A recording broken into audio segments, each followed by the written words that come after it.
mbere na mbere ndabanza kwisegura ku bantu bose bankurikiranye yego kuri iriya video yacicikanye ivuga ko Yesu yaneye inda. Mu by'ukuri Yesu ntago yigeze anera inda, kandi izina rya Yesu nubwo narikinishije ni izina ryo kubaha. Ko ariyo mpamvu mpagaze nicaye imbere yanyu mbasaba imbabazi kuri mwe mwese mwabashije kunkurikirana, mbabarire. Ntago nicaye ngo mbitekereze mvuge ngo wajya gukinisha rino zina rya Yesu. Gusa ikibazo cyabayeho hari ukubaho umuntu yicaye afite Imana. yego Noneho ukavugana n'umuntu, nkamara kuvugana akakubwira nakuzamura. Waza tugakorana udukontenti, then umuntu akadusharinga abagukeneye bakubona. Muri kontenti twari bukore, ambwira kontenti yo kwigana wa mumama muzi wa trendinze yigira. uriya uvuga ngo ni inda ya Yesu, Uriya uvuga ngo ni indaya ya Yesu witwa Mama Chance. Ego. Ubwo ngiye kubivuga ntago urumva ntago kamemu ntago navuye mu rugo mvuga ngo ngiye natekereje mu mutwe wanjye ngo ngiye kuvuga kuri Yesu. Oya, ntago ari uko byagenze. Ubwo rero uwo nari ngiye kureba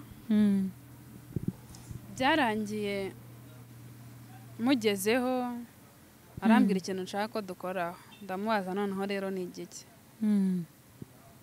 Arambwira nshaka ko ubwo twayibara nk'ari uko actinga, kuko inshuro nyinshi iyo umuntu yigize undi muntu icyo gihe aba ari ugukora act. Arambwira nshaka ko actinga wa mumama wavuze ko Yesu yamuteye inda. Nshuti zanjye inda ya Yesu. Ego, ngo ni inda ya Yesu. Nshuti zanjye ubwoba bwaranyishe. Reka da.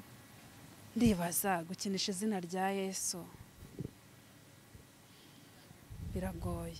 Ndambwa se ko yacyumitishemo gukora bino. Aranyumvisha gukora ibi ngibi urabivuga gutya. Nese nibivuga gutya amaherezo yabyo arabiyaye. Wowe bivuge Yesu nawe arabibona. Urumva umuntu uri kukomveka kubwira ngo kora bino, Yesu nawe arabibona. Ngiye ubwo numvaga ko kuri uwo munsi wenda turakora icyo ngicyo tukagikorera ubushakashatsi, twabona bishoboka tukabihindura tugakorana ikindi. Yego, nubwo yagiye kudigita. Niwe wagiye ambwira ni naramaje se ko numva nashaka kubivuga ibyo bintu turabigenza dote. Arambwira ndajya nkubaza wowe usubize. Banyarwanda nubwo buryo byagenze. Yarambazaga Yesu mwahuriye he, nkamusubiza nyine bitewe n'uburyo nabitekerezaga icyo gihe. Wowe wamubwiye ko Yesu mwahuriye hehe? Nje namubwiye ko Yesu twahuriye ndacyabyibuka neza.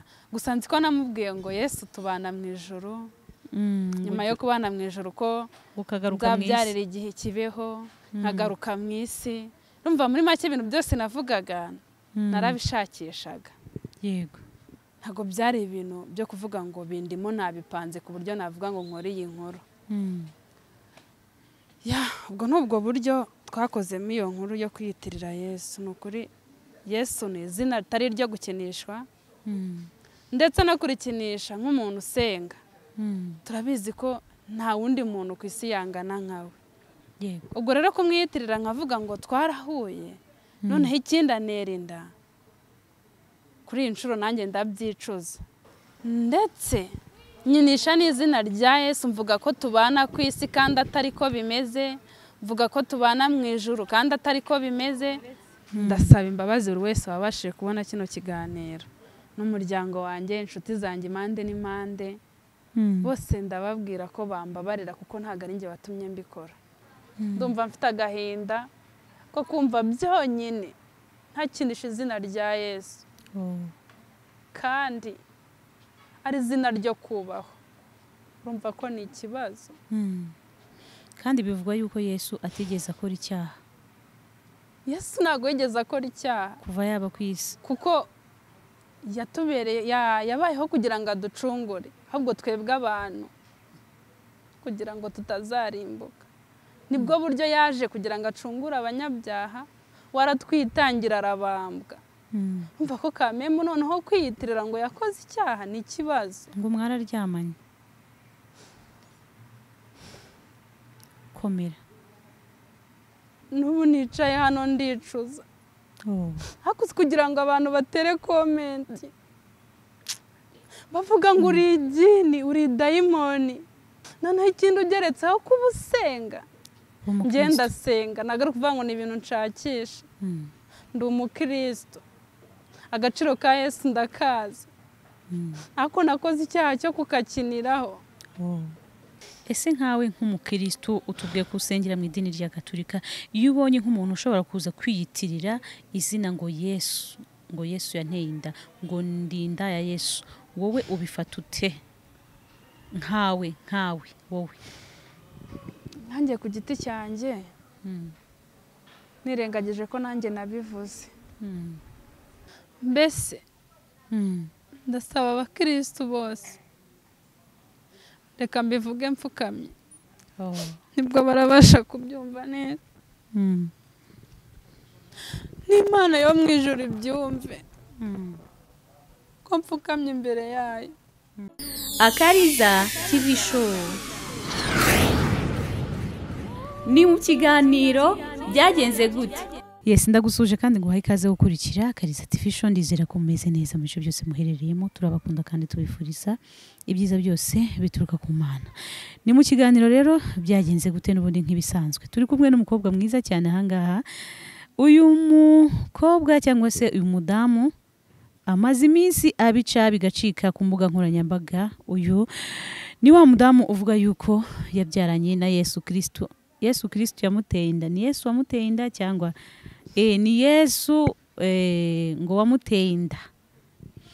Rero uyu munsi turi mu kiganiro byagenze gute. Turashaka kumenya ukuri kose. Niba ari byo koko, niba koko uwo Yesu avuga yaramuteye inda, niyo mpamvu twamuzanye kuri kamera zacu kugira ngo atubwire uko byagenze aho yahuriye na Yesu. Tuguhaye ikaze. Murakoze cyane. Witwa nde? Nitwa Jeannette Uwizeyimana. Niyo mazina niswe n'ababyeyi. Ndi umumama. Yego. Umwana n'umugabo umwe. Yego. Rero ukuntu byagenze, mbere na mbere ndabanza kwisegura ku bantu bose bankurikiranye. Yego. Kuri iriya video yacicikanye ivuga ko Yesu yanteye inda. Mu by'ukuri Yesu ntabwo yigeze antera inda. Kandi izina rya Yesu nubwo narikinishije ni izina ryo kubaha. Yego. Aho ndabyemera nakoze amakosa. Ko ariyo mpamvu mpagaze nicaye imbere yanyu mbasaba imbabazi kuri mwe mwese mwabashije kunkurikirana. Ari abantutse, ari abandakariye, kuri iyi saha bumva wambonye bankubita. Ndi kubasaba imbabazi mumbabarire. Ntago nicaye ngo mbitekereze mvuge ngo wajya gukinisha rino zina rya Yesu. Gusa ikibazo cyabayeho hari ukubaho umuntu yicaye afite Imana. Yego. Noneho ukavugana n'umuntu nkamara kuvugana akakubwira nakuzamura. Waza tugakorana udukontenti, twamara gukorana udukontenti then umuntu akadusharinga abagukeneye bakubona. Nubwo buryo byagenze. Rero umuntu yaramumagaye. Turaziranye nagruva ntago muzi. Yego. Arambwira ngo dukorana agakontenti. Manza no kumuha imbogamizi z'uburyo uwo munsi meze numva nta gahunda mfite yo gukora content y'uwo munsi. Ubwo imbogamizi wari ufite ni izihe? Imbogamizi nari mfite uwo munsi nari mfite gahunda yo gutaha ubukwe. Then nari nagiye no gusenga. Usanzwe uri umukristo? Sanzwe ndi umukristo. Usengera hehe? Nsengera muri Gatolika Paruwasi Kabuga. Yego. Ndangije ndamubwira ntago byakunda ko nyikora ariko ntago igeze ambwira iyo ariyo. Arambwira ngo nkwereke ibintu dukora. Ni se ko numva uyu munsi nta modo mfite yo gukora video. Ngo ngwino nta kibazo ntacyo biri bwangize. Aribwo nateze moto ndamusanga aho yarari. Ngezeyo muri content twari bukore ambwira content yo kwigana wa mumama muzi waturendinze yigira. Uri yuvuga ngo ni inda ya Yesu. Uri yuvuga ngo ni inda ya Yesu. Witwa Mama Chance. Yego. Njyewe uretse ko namubonye ariko sinanamukurikirana ku buryo nari buvuge ngo naramubonye ndamukurikirana ariko nzi ko namubonye nanjye. Ariko uvuga ni inda ya Yesu numva ibyo bintu nyine birahabanya ariko ko yavuze ngo ibibaya nzi ko abarokore bajya gusenga. Ndavuga wasanga ari bimwe by'abarokore ntanze kubitindaho cyane. koko se ibyo avuga wumvaga koko yaba ari inda ya Yesu mu by'ukuri ibyo yavugaga? Oya, Ntawe ushyize muri logique. kuvuga inda ya Yesu uburyo ntanze kubitekerezaho cyane, ariko nkakunda umuntu aba asenga cyane numvaga ko yaba ari uburyo bwo kujya gusenga akaba yasenga cyane. Ariko we hano yaje kubihurira byatumye nyine bibera urujiza abanyarwanda, nuko yavuze ngo ni inda ya Yesu, ngajya ikuzimu, ibintu bibi ngo cyane. Yesu yamuteye inda. Yego, aho niho oya yavuze ko ngo atwite cyangwa ari inda ya Yesu? yavuze ngo ni inda ya Yesu, ngo bajya basambana. Ubwo ngiye kubivuga ntago urumva ntago kamemu, ntago navuye mu rugo mvuga ngo ngiye natekereje mu mutwe wanjye ngo ngiye kuvuga kuri Yesu. Oya, ntago ari uko byagenda. Ubwo rero uwo nari ngiye kureba byarangiye mugezeho arambwira ikintu nshaka ko dukoraho. Ndamubaza noneho rero ni igiki. Arambwira nshaka ko ubwo twayibara nk'aho ari ukwakitinga, kuko inshuro nyinshi iyo umuntu yigize undi muntu icyo gihe aba ari ugukora akiti. Arambwira nshaka ko wakitinga wa mumama wavuze ko Yesu yamuteye inda. Inshuti zanjye, inda ya Yesu. Yego, ngo ni inda ya Yesu. Inshuti zanjye ubwoba bwaranyishe. Reka da. Ndibaza gukinisha izina rya Yesu biragoye. Ndambwa se ko yacyumitishijemo gukora bino. Aranyumvisha gukora ibi ngibi, urabivuga gutya. Nese nibivuga gutya amaherezo yabyo arabiyaye. Wowe bivuge, Yesu nawe arabibona. Urumva umuntu uri kukumvika akubwira ngo kora bino, Yesu nawe arabibona. Ngiye ubwo numvaga ko kuri uwo munsi wenda turakora icyo ngicyo tukagikorera ubushakashatsi, twabona bishoboka tukabihindura tugakorana ikindi. Yego, nubwo yagiye akudigita.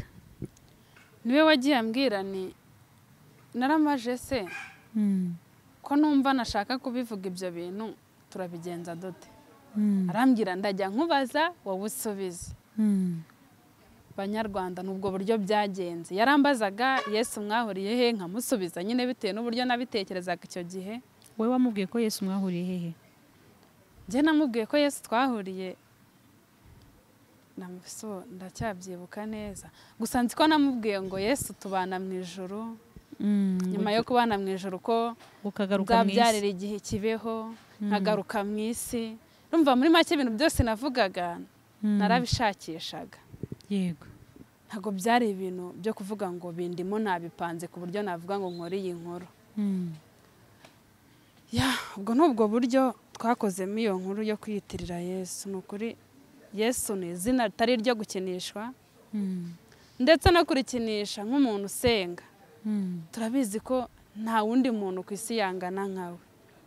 Ubwo rero kumwiyitirira nkavuga ngo twarahuye, noneho ikindi anerinda, kuri iyi nshuro nanjye ndabyicuza. Nibaza n'impamvu yankoresheje bino bintu.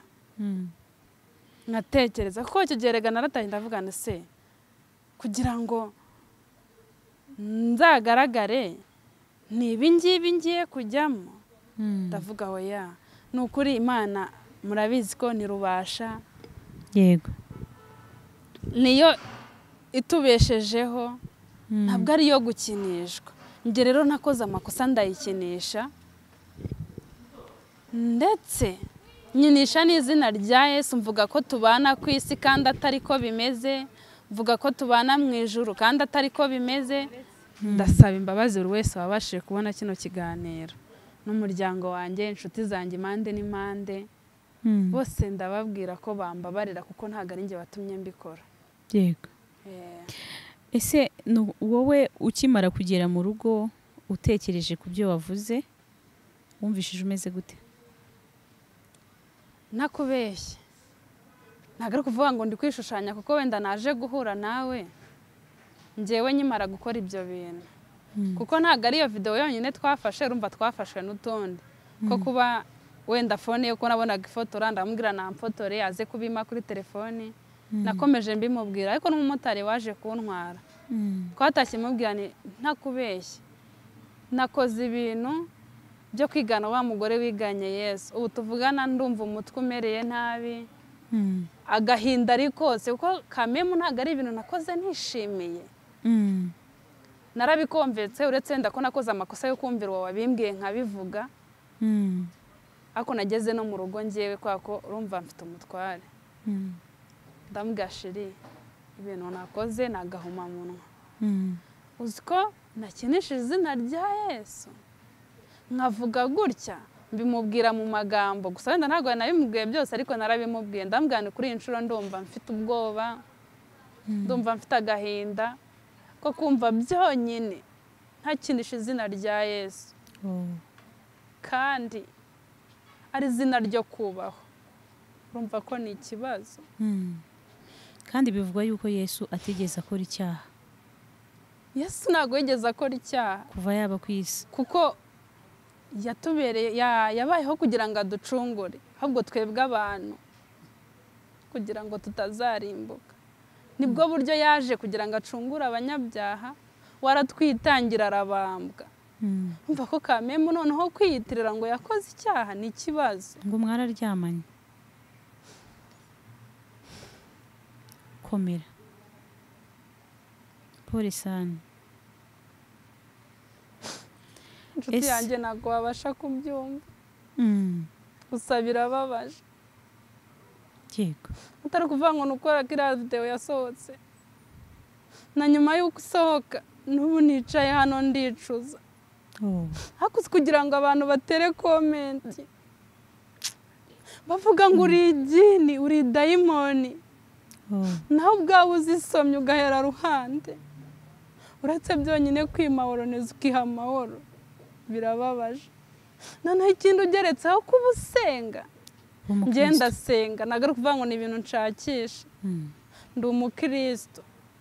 Agaciro ka Yesu ndakaza. Ako nakoze icyaha cyo kukakiniraho. Kuri iyi nshuro n'Imana imbabarire. Kuko ntabwo ari ibintu nicaye ngo mvuga ngo bino bintu mbikoze. Muri make twavuga ko yari amaco y'inda. Birumvikana. Komera. Komera. Watubwiye ngo uri umukristo kandi usengera muri kiliziya ya Katolike. Anzi ko mu bintu wavuze yuko ngo utazabyarira ku isi ahubwo uzabyarira ikibeho. Nk'abantu bakumvishe abakristo musengana bakiriye gute iyo nkuru yawe? Abakristo dusengana mbere na mbere badutoza ko nta mpamvu yo kwamamaza inkuru mbi. Yego. Noneho ya Sekibi ivuga ku bibi byose cyangwa kwa mbega kwamamaza umwuka mubi wa Sekibi, wa Satani. Wa Satani. Nicyo kintu dutozwa. Ubwo rero kumva abakristo babyumvishe. Urabizi ko amakomenti baravuze uyu muntu ni igini, ni dayimoni. Abakristo nabo byarabatunguye. Hahandi buri wese yatangiye gutekereza uyu muntu nubwo duhura mu nzira, nubwo tumuzi asenga, ariko iyo avuye mu rusengero yihindura undi muntu. Ababashe kunganiriza. Urumva ko ntabwo umuntu yabona ibintu kandi akuzi ngo abure kuguhamagara kubwire ngo bino bintu wabikoreye iki. Koko byari biteye urujijo, byari binababaje ndabumva. Biteye n'isoni. Ako narabasobanuriye ndababwirane n'ababeshyi kandi koko kuri nababwiye ko ariko. Ibi bintu nabikoze mu buryo bwo kwigana. Uriya mugore. Impano y'undi. Yego. Nibaza se uyu muntu niganye. Njye ntago nari nzi ko bizaba ikibazo. Iyo aba ari ibishoboka uriya muntu kiriya kiganiro wagisohoye. Wenda nkabanza kwicara nkacyumva kuko urumva uri kuvuga ibintu nusubiza inyuma ngo ubyumve ntagutekereza uburemere bwabyo. No kuvuga ngo wowe wakoze nk'umuntu uri gukoreshwa nka telekomande. Sha niko byagenze. Urumva yarambwiye subiramo gutya nkabimusubiriramo ari nk'uburyo bwo kumwunganira. Ukumva nimba umuntu akubwiye ngo turi bukorane content numvaga iyo content ari kuyifata kugira ngo atekereze niba wenda yabishyira kunuza bikamwinjiriza cyangwa se njye mbega ku kanya ntabwo natekereje icyo ashaka kubikoza ahubwo numvaga ari kubifata kugira ngo abitekereze ariko mbere y'uko abisohora tumanze tubyemeranyeho n'ubwo buryo byagenze. Yego, komera. Hanyuma ku rundi ruhande wenda nk'abayobozi bawe mu idini ryawe usengeramo muri Kiliziya Gatolike ntabwo wigeze uhura n'imbogamizi zo kuba wagirana ikibazo n'idini? Abayobozi b'idini nsengeramo kugera kuri uyu munsi utuyoboye yagerageje kunganiriza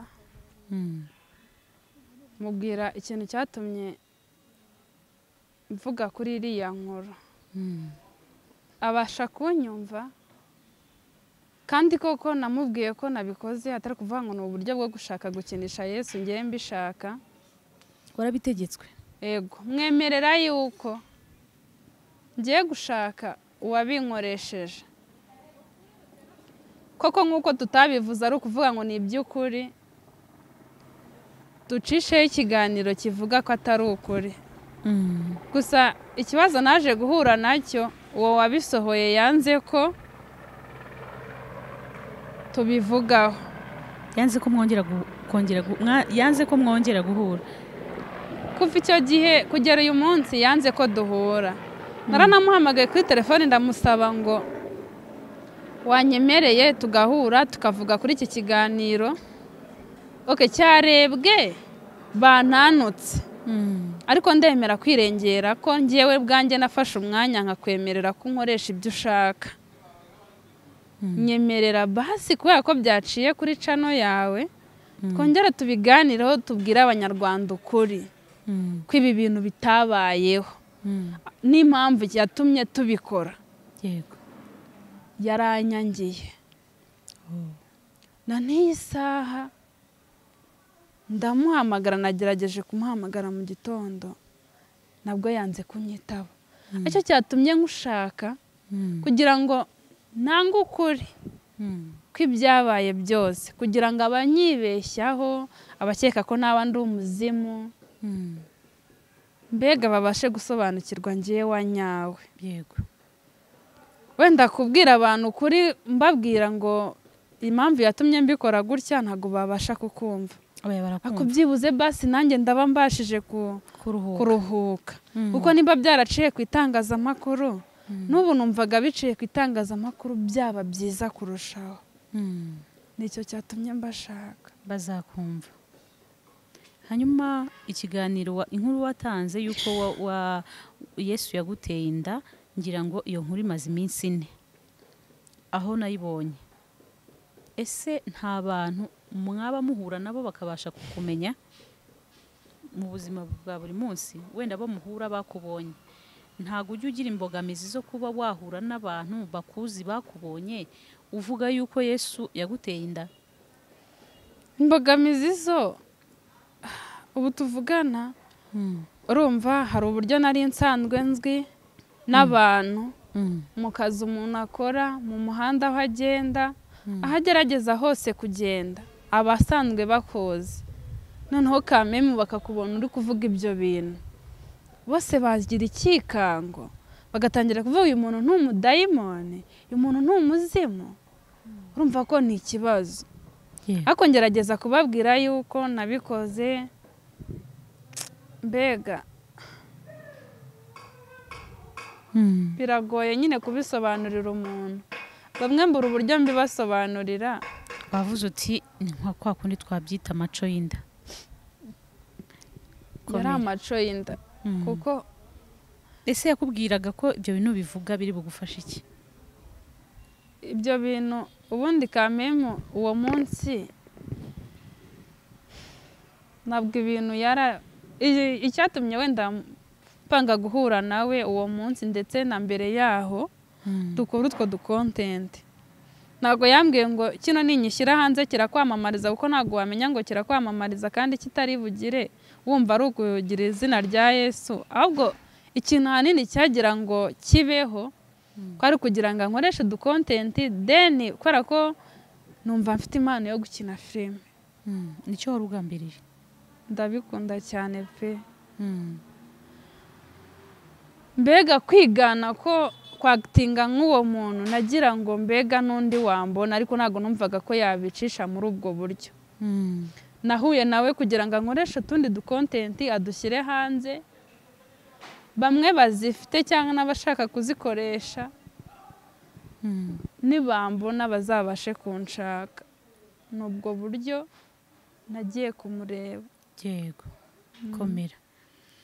Ese uyu mugore nyirabayazana waba warazanye ibintu avuga yuko atwite inda ya Yesu, we wamufata nk'iki kuri aka uvuga ko harya avuga ko Yesu yamuteye inda? Aravuga ngo ko atwite, ko ari inda ya Yesu. Yabivuze. Urumva ni ikiganiro. Urumva niwe wagendeyeho, niwe wahise uhereza motivation uriya munyamakuru, bituma kubwira ngo igane uyu muntu. Nawe urumva ko yari yabibonye ahandi. Maje kubibona watekereza, aravuga ngo mbizanye kuri channel yanjye byagaragara muri buno buryo. Aribwo yahise ahitamo kubinkoresha. Ese iyo urebye usanga uriya munyamakuru wagukoresheje iyi content, usanga yari uburyo bw'inyungu ze cyangwa se bwari uburyo bw'inyungu zawe mu buryo bwo kugufasha? Oya, kuri iyi nshuro ntabwo yari inyungu zanjye, ahubwo yari inyungu ziwe.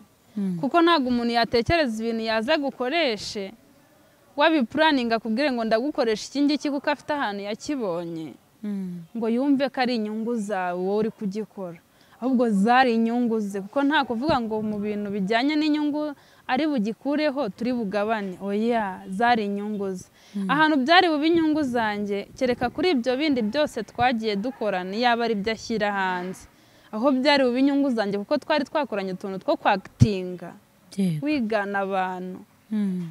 Utwo nkeka ko ari two twari bube inyungu zanjye. Naho kiriya kiganiro cyo kuri Yesu ho yari inyungu ze, ntabwo zari harimo izanjye. Yego.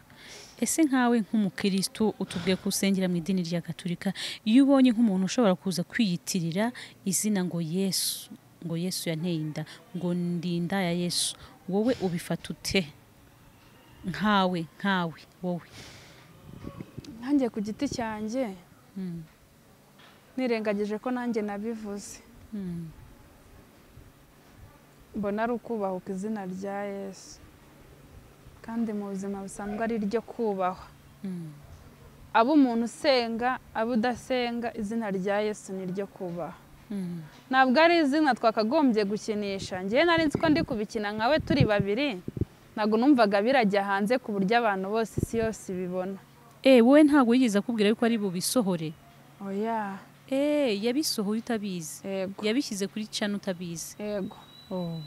Kuko ku buryo n'ubu ngubu numva ku giti cyanjye ari ibishoboka. Naragaragaye nibyo, ariko numva ari ibishoboka yagikuraho kugira ngo n'ejo hatazagira abandi bakibona. Uwakibonye yarakibonye. Numva babibonye ari abo ngabo. Yego. Numvaga kuri njye ku giti cyanjye anyemereye akabikora yagisiba kikavaho. Yego. Bizagenda neza. Hanyuma rero wenda tutagiye muri byinshi, mukuri hari ukuntu urubyiruko umuntu ashobora kugukoresha wenda nk'icyo kintu, ugasanga waguye no mu cyaha cy'ubusambanyi because ushaka nk'amafaranga ati yo gukemura ibibazo runaka, sibyo? Ugasanga runaka ukoresheje iki ngiki kubera yuko ushaka iki ngiki we ku mutima wawe, sibyo? Ni iyihe mpamvu yatumye mu by'ukuri ushobora kuba wakinisha izina rya Yesu nguko uri kubivuga kugira ngo urebe ko wabona amaramuko? Ni ikihe kibazo ufite cyatuma uvuga uti ndi gushaka gukora akazi runaka, cyangwa wese ndashaka gukorera amafaranga mu buryo bwa filime bwo kwagitinga cyangwa se mu buryo bw'impano? Mu by'ukuri niye mpamvu nyamukuru yaguteye ibyo byose? Ni uburyo bw'imibereho, ni imikorere, niye mpamvu? Njyewe ikintu cyatumye wenda mvuga ku izina rya Yesu, hari nk'uko bivuze ngo nk'urubyiruko cyangwa n'abandi bantu tureke urubyiruko tujye nko ku bantu basanzwe abadamu cyangwa n'abandi bantu kuba umuntu yagukoresha kugira ngo agire ibyo akungukamo. yego nawe ugira ibyo ubona. Yego njye ikintu nubaha mu buzima busanzwe numva kitanabaho kuba umuntu yavuga ngo ndakugeza kuri iki ngiki ariko ngo usambanye, ibyo byo ntabwo nshobora kuba nabikinisha. yego urumva nimba ibyo bintu mbyirinda, noneho umuntu nta filime afite ngo azanyinishemo, ariko bitewe n'ukuntu numva nshaka kuba umukinnyi wa filime. mbega wenda mu bantu bari kutwumva reka nkunganire, ntabwo ari ukuvuga ngo urashaka indonke y'amafaranga runaka, urashaka wowe kwamamara ku giti cyawe cyangwa se urashaka kuzakoresha impano zawe mu buryo bw'inyungu bw'amafaranga runaka. njye numvaga ubu tuvugana nimba nta muntu tuziranye ufite amafilime, kwa kundi umuntu aba afite umufamiliye ufite amafilime cyangwa umuntu baziranye, umuntu baturanye wakuzamura akabasha kukwinjiza muri izo filime. nimba ntawe uhari numvaga nk'uko nabimusabye akakubwira ngo yagukoresha content yo kwakitinga akantu runaka, ako kantu yagashyira hanze abantu bakarushaho kukubona. bamwe bafite amafilime babona ko bagukeneye bakaguhamagara ujye kubakinira. yego nubwo buryo nagiye kumushaka, ntabwo ari ukuvuga ngo nashatse gukinisha izina rya Yesu ngo abe ariryo namamariraho. yego nose wagiye kumushaka ngo mwamamaze ibyo bintu bya content, wenda wamamaza iyo mpano yawe kugira ngo uzabimaze iki, uzabibyaza umusaruro mu buryo bwaguteza imbere mu mibereho yo muri no minsi ya none. washakaga kugira ngo ube wakwamamara izina rya ube umusitari, washakaga kugira ngo mu by'ukuri ibyo bintu wowe wifuza uzabimaze iki? okay, ikintu mbasha gutekereza ni uko kuri iyi nshuro ntabwo nshaka kwamamara ngo mbe umusitari. filimi ntabwo ari ikintu by'umuntu ajyamo ako kanya ngo ahite yinjiza, ariko uko mbyiyumvishamo wabikoze ubikunze ndetse ukabikora nk'umwuga, byabasha kuguteza imbere, ukabasha gutunga umuryango ndetse ukabasha no kubaka ejo hawe heza hazaza. kuko narafata amafaranga yabyo ntago ndamenya inyungu cyane zirimo, ariko mu byiyumviro byanjye numvaga ko biramutse bibayeho ntazagera kure heza nifuza, kandi mu buryo bwa nyabwo. yego niyo mpamvu nta yindi. Polisana kandi mu by'ukuri mureke tujye dukora ibintu by'umwuga. niba uri content runaka, niba umuntu agusabye ikintu, nta mpamvu yo gushyiraho ikiganiro cy'umuntu cyangwa se ngo ube wakoresha ibintu umuntu mu buryo adashaka cyangwa se ejo azisange hanze mu by'ukuri mutigeze mubivuganaho. ibyo ntago ari ubunyamwuga. ndakwihanganishije, ibyo byose byakubayeho byaba no ku bandi, kandi nanjye rwose nk'uko wicaye imbere y'abantu uri gusaba imbabazi n'umutima umenetse, nanjye ngusaba imbabazi. urakoze. abantu bose, abanyarwanda, ari abatuye inyuma y'igihugu, ari abatuye hagati mu Rwanda rwacu, babashije kubona uyu mwana w'umukobwa mu isura itari nziza. ni ukuri nimubabarire. ni ukuri niba mbabariye nciye bugufi, ndetse wenda kuri kamera ntabwo navuga ngo ndasaba Imana imbabazi, ariko nzi ko aho nicaye cyangwa nicara mu mutima wanjye nsaba Imana imbabazi kubw'icyaha nakoze, kuko ni icyaha cyo gukinisha izina ry'umwana wayo, nkarikinisha, nkaryiyitirira, nkarivuga nabi. ukarivuga nabi uti nkavuga ngo Yesu twararyamanye, ngo yanteye inda. biragayitse cyane. yego n'ababashije kubibona n'ubu ndacyabisubiramo. ndabasaba imbabazi nibamfata uko nari. ndi umuntu wubaha Imana, ndetse na cyane mbasha no kuba nagerageza, wenda ntabwo nabyuze 100% ko ndi umuntu, ariko ngerageza kuba ntakora ibiyinyura. naguye mu cyaha cyo kuba ntayikinisha. mbese ndasaba abakirisitu bose reka mbivuge mfukamye nibwo barabasha kubyumva neza n'Imana yo mu ijuru ibyumve ko mfukamye imbere yayo ntabwo mfukamye imbere yawe ahubwo mfukamye imbere y'Imana yo mu ijuru yumve yuko nakoze amakosa ndasaba abakirisitu gatolika mwese naba naratengushye tukayibara nk'aho namamaje inkuru mbi ya Sekibi ariwe Satani nsabye imbabazi kuri uyu munsi ndetse ndasaba n'imbabazi abakirisitu mwese aho muri mubasha gusenga mukumva agaciro k'umwami Yesu nkaba naramuvuze nabi mbene kano kageni ndabasaba imbabazi inshuti zanjye abavandimwe aho muri hose nciye bugufi ntabwo nabasha kubasaba imbabazi aho muri ako nzi ko uko bizagenda bigira ntamwe muzanyumva ndabasaba imbabazi mumbabarire ntabwo nzigera nongera gukora aya makosa n'ubutaha nzajya mbanza shishoze ibintu ngiye kuvuga se navuga inkuru yanjye ku giti cyanjye se ni ngombwa ngo mvuge izina rya Yesu nabi mumbabarire kuri uyu munsi wa none sinzigera nongera gukora aya makosa kandi mbibasabye mbikuye ku mutima kuri mumbabarire mbasabye imbabazi mbikuye ku mutima mfukamishije amavi ndetse n'umutima wanjye mumbabarire ntabwo nigeze mbivuga nabipanze ngo ngiye nicare mvuge ngo reka nuko izina rya Yesu kuko ndabizi rifite agaciro gakomeye karenze n'uburyo tubitekereza karenze imbaraga z'abantu Mana ndabizi ko aho undeba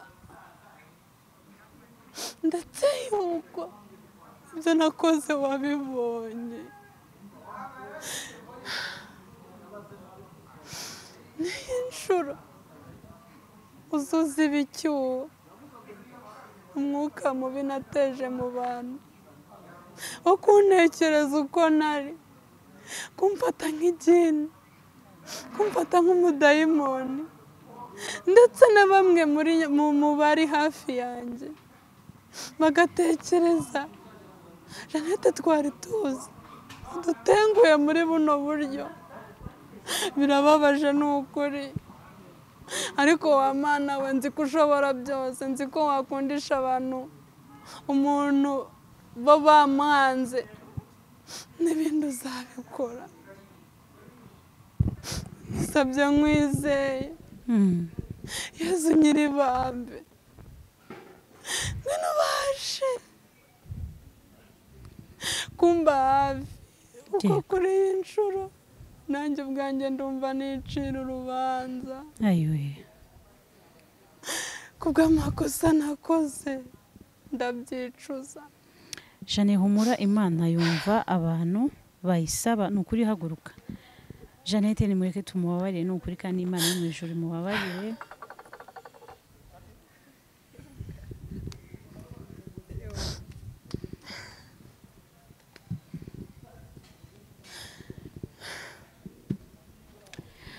Jeanne Imana ni imbabazi sibyo?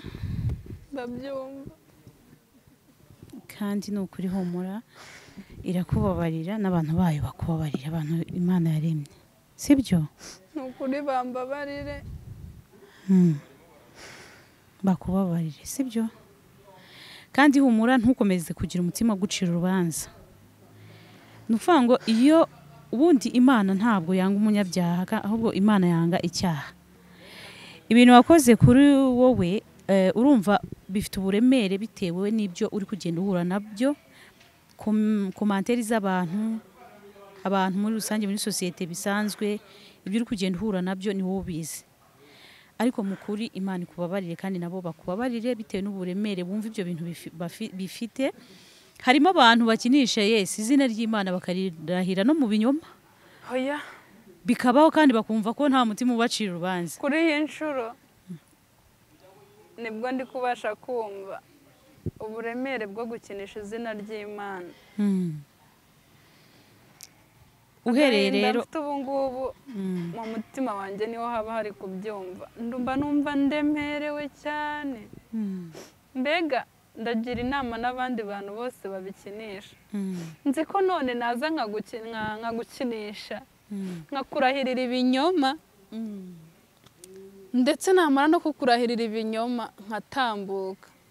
Ariko nshuti yanjye, iyo umuntu ageze hariya hirya nibwo atekereza, se izina rya Yesu ndirahiye mu buhe buryo? Mbega akimara kubivuga yabikuye mu kanwa, ariko iyo ageze hirya yawe nibwo abasha kumva uburemere. Ubwo rero n'abandi bose bagerageza kubigira kurikinisha, bajye babanza bashishoza. ukumanza gushishoza. Uriya mudamu nawe wamubwira iki? Ikintu namubwira sinzi uwo ari we, ariko nimba afite na gahunda yo kubikomeza arekere, kuko uyu mwami ntabwo ari uwo gukinisha. Afite kubikinisha kuriya kugira ngo abeshye abanyarwanda, cyangwa nawe ubwe agire ibyo ageraho kuko ari byo ashaka. Acyo nshya ntabwo aba atekanye. Ubwo rero ibyiza kugira ngo akomeze akore ibintu azi bimucira urubanza, yabireka. Yego, ni ukuri banyarwandakazi, abatuye hanze y'igihugu, abatuye mu gihugu cyacu cy'u Rwanda, umwana w'umukobwa ni ukuri muri komenti muzabimubwire, mumuhe gukomera, kuko mu by'ukuri mu bigaragara njye uri kuri tere, njye uri kumwe nawe, afite ubwoba bukomeye cyane, ntabwo wakumva uko bimeze. Ni ukuri basi mwandike komenti nziza, mumubabarire, mumuhe n'ihumure, kandi nzi ko n'Imana yamaze kumubabarira. Imana yanga icyaha ariko ntabwo yanga umunyabyaha. Utuze uhereye no munsi wa none, ugenda uryamusinzire, mvuve ko Imana yakubabariye. Ndabyakiriye. Yego, namwe kandi nizere ko muri bumbabarire. Mwe mwese nateye umutima mubi, ni mwese nateye gutuma mwanga abantu, mwe mwese nateye gutuma mutekereza ko ibyo Yesu azabakorera.